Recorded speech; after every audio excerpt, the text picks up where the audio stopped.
vamos a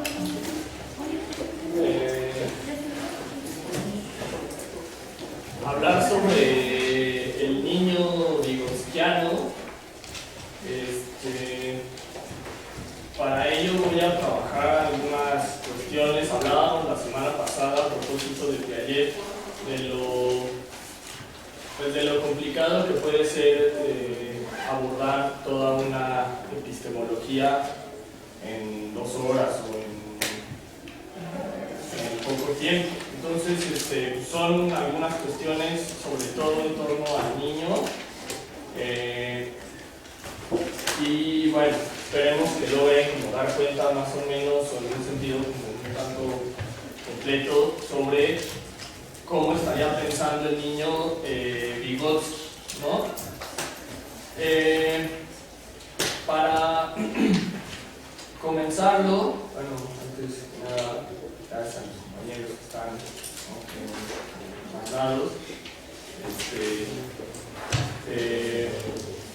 obviamente otra vez gracias a la UAM, a los compañeros del colectivo que nos invitaron, y bueno, tendríamos que partir para abordar la cuestión vygotskiana sobre el marxismo, ¿no? Hay quien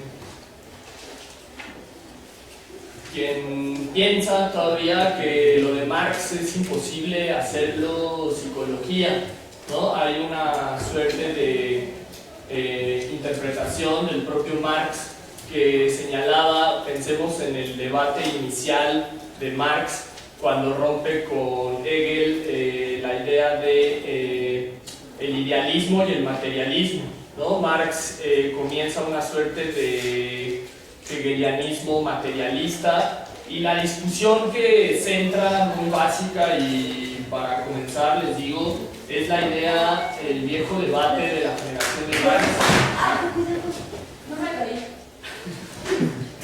A propósito de cómo estaría constituida la naturaleza, ¿no? Un debate filosófico en donde las nociones que se desprendían era, o como lo lee Marx, criticará que los hegelianos sostenían la idea de que las ideas hacían a la materia, ¿sí? Es decir, a ti se te ocurrió algo en la cabeza, ¿no? Como lo llama Marx y Engels, y esas ideas hacen lo material, ¿no? Esa era una idea como de Hegel. Lo de Marx es justamente el anverso. Marx va a sostener que la materia hace a las ideas, y esta es una lógica inicial que nos sirve bastante porque desde el marxismo, o desde Marx más bien, pareciera que la psicología no tiene lugar porque las ideas de las cabezas de los hombres no hacen la materia, entonces la psicología es ociosa, ¿no? Se sostendría desde una primera generación marxista. En ese sentido, toda la tradición marxista de la Segunda Internacional, sobre todo el marxismo balcánico, sobre todo en el Europa del Este, ya se está dando este debate que concluirá esta segunda con la revolución bolchevique de Lenin, pero estos primeros marxistas o segundos marxistas detestarán la psicología y dirán que, bueno, que como bien decía Marx, pues la psicología sería como una ciencia ociosa o una ciencia burgués, en el sentido de que la materia antecede a las ideas o a los cerebros, y entonces pues pensar en una psicología es ocioso, ¿no? Y no es hasta Vygotsky en donde se empieza a hacer esta posibilidad de hablar de una psicología marxista. Nosotros denominamos a esta tendencia o esta nueva configuración epistémica como marxismo cognitivo, en el sentido de que Vygotsky sí logra hacer una psicología marxista incorporando estos elementos que ni en el propio Marx parecían posibles o que el propio Marx no pudo pensar. Hay quienes salvan a Marx y dirán que no le dio tiempo o que no eran sus intereses. Lo cierto, o al menos lo interpretaríamos como que Marx no tenía intereses, pero por cuestiones políticas. Él creía que la psicología era una ciencia que nada más servía para controlar o que no daba cuenta del proceso real de la naturaleza o de la materia. Entonces, bueno, en este sentido podríamos decir que, pues sí, el presagio de Marx en realidad se cumplió, ¿no? La psicología sirvió para refinar la dominación, ¿no? Tanto sus test, su psicopatología, sus abordajes neurológicos y todo este biologicismo que habla de sistemas internos, ¿sí? El problema de los sistemas internos o de este biologicismo es que se sigue cayendo en el error de Hegel que decía Marx, la idea de que viene del sistema nervioso o de la biología de un sujeto hacia la materia. Entonces seguiría pecando la psicología del mismo vicio idealista desde Hegel. En este sentido, Vygotsky invierte las cosas como Marx y va a sostener que la materia, entendido en Vygotsky como el entorno, un entorno socializado, es lo que brinda de condiciones de posibilidad a los sistemas nerviosos, ¿sí? En este sentido, lo de Vygotsky vendría a ser una suerte de marxismo cognitivo, y la lógica que va a cuidar Vygotsky es la idea de que vamos a llamarlo la psique, con toda esta salvedad que tiene este concepto.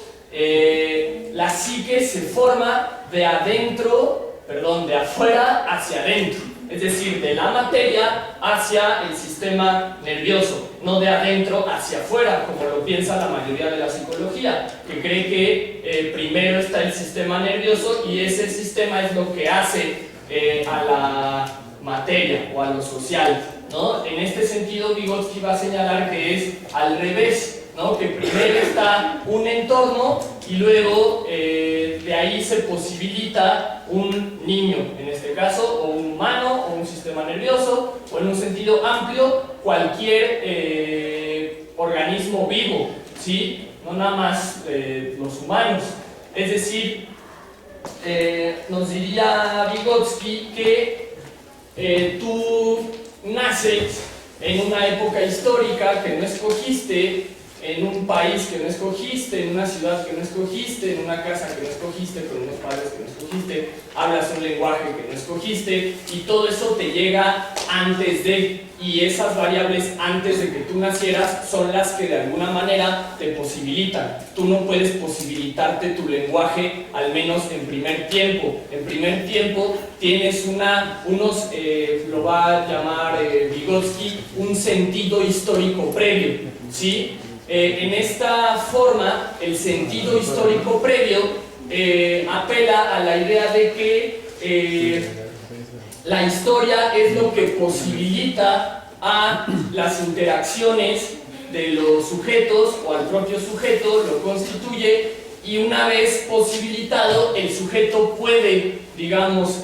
participar de la modificación o la conservación de dicho sentido histórico, ¿sí? Una vez nacido, una vez socializado, el niño ya puede, pero es en un segundo tiempo que ya se puede participar, ¿sí? De ninguna manera determinar un individuo a un proceso histórico, es una cuestión de proceso, es decir, son varias variables.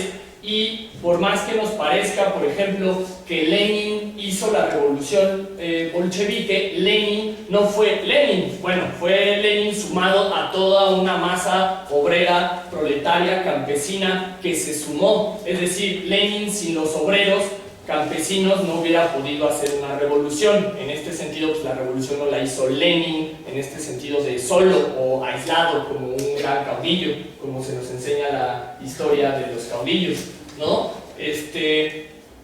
en esta medida es como va a comenzar Vygotsky su reflexión sobre el propio niño.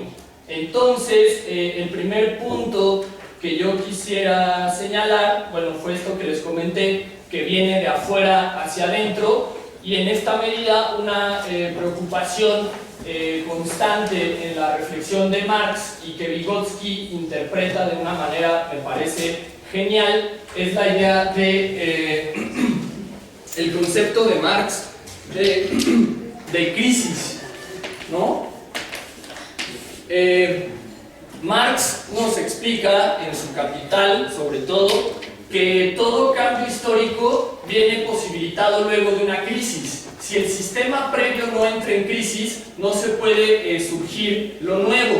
Todo lo nuevo viene antecedido por una crisis de lo previo, ¿sí? En esta idea de la crisis, por ejemplo, va a decir Marx que entonces viene una época, digamos, previa, luego entra en crisis y en esa crisis se juega la posibilidad de revolucionar la época previa o los esquemas previos o la etapa del desarrollo previa, ¿sí? Entonces, si lo llevamos a Vygotsky, la idea sería que habría que promover la crisis en las cogniciones de los niños, desequilibrios cognitivos que pongan en crisis y abran la posibilidad a una revolución, en este caso de las cogniciones del niño. Así señalará Marx que hasta el capitalismo fue revolucionario, es decir, el capitalismo revolucionó al feudalismo, ¿sí? El capitalismo, por más polémico que se escuche hoy, dirá Marx, tuvo su momento de crisis del feudalismo y fue revolucionario en el sentido que revolucionó los esquemas históricos previos. Marx es muy economicista, analiza sobre todo la cuestión del trabajo y, por ejemplo, va a decir Marx que lo que hizo revolucionario el capitalismo fue que colectivizó el trabajo. En el feudalismo eran sujetos aislados, como más artesanos. Pensemos en herreros, que son los ejemplos que pone más Engels y Marx, sobre herreros que trabajaban con su familia y entonces producían pues cierta cantidad que no les permitía, digamos, producir más de 20 mesas porque nada más eran 6 en la familia y en ese sentido pues no podían producir más y se limitaban hasta lo que necesitaban o hasta lo que la fuerza de trabajo de dicha familia les posibilitaba y ya no había más acumulación de capital. Y viene el capitalismo que logra colectivizar a los diferentes herreros de un territorio y los junta en una fábrica, ¿sí? Marx va a señalar que el concepto de fábrica es del capitalismo, ¿sí? ¿Por qué? Porque unió fuerza de trabajo que antes estaba aislada y permitió que se unieran todas las familias. Entonces, en vez de que fuéramos 6, ahora somos 100 y esos 100 ya podemos producir 300 mesas más. Y en ese sentido pues va a señalar el propio Engels que el capitalismo tuvo su revolución en tanto que colectivizó el trabajo. Y yo lo digo esto como nota al pie porque el propio Marx, Engels van a decir que pues bueno, el capitalismo en tanto revolución de lo previo tiene cosas rescatables. El problema, por ejemplo, de la fábrica, dirán pues, que era que toda la ganancia se le quedaba a una sola familia. Pero en tanto si se distribuyera en todos los trabajadores, pues no habría tanto problema. Pensemos en una idea de una fábrica cooperativa, ¿no? Justamente pues no habría tanto problema porque se permite que esas 20 familias juntas puedan producir mucho más de lo que producirían aisladas y entonces podrían tener mejores condiciones de vida, ¿no? Entonces, bueno, en ese sentido Marx va a señalar que se tiene que poner en crisis lo previo, ¿sí? Y justamente Vygotsky esto lo va a comprender muy bien y entonces él va a decir que el niño se puede estudiar, o él sugiere estudiar el desarrollo del niño o de los humanos a partir de las crisis que van teniendo.